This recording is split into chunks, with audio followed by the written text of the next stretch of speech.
الناس كلها قبضت. النهارده خلصنا عقد سيف الجزيري.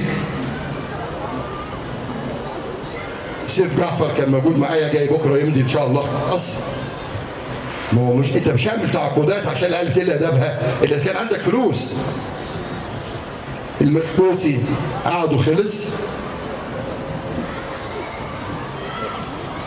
اخ احمد عادل وفتاح واحمد مرتضى جايبين لاعب سله ممتاز ولسه،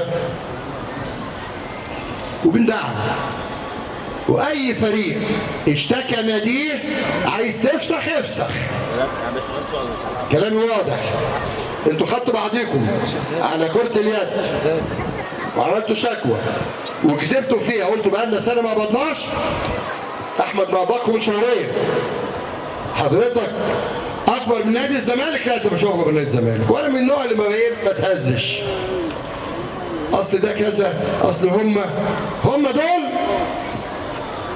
يعملوا زي العمال اللي استحملوا النادي شهرين ثلاثه من غير مرتبات واشتغلوا وخدموا النادي.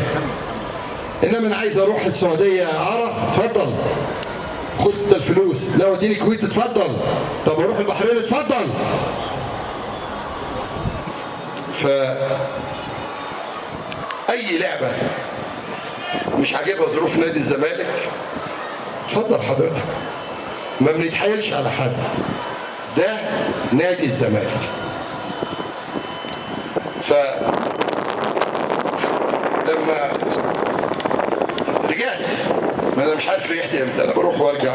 الناس تقول لي الحمد لله على السلامه، بقعد اسبوعين اتعزل وبعدين ارجع، او الجنب ده ارجع الحمد لله على السلامه، اقعد اسبوعين اتحبس ارجع الحمد لله على السلامه. الحمد لله على السلامه بقت كتير معايا، بقت حاجه رخمه وبايخه. تاني رخمه وبايخه.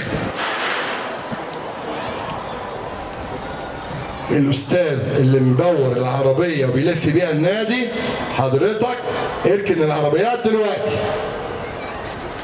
من فضلك، من فضل حضرتك يعني.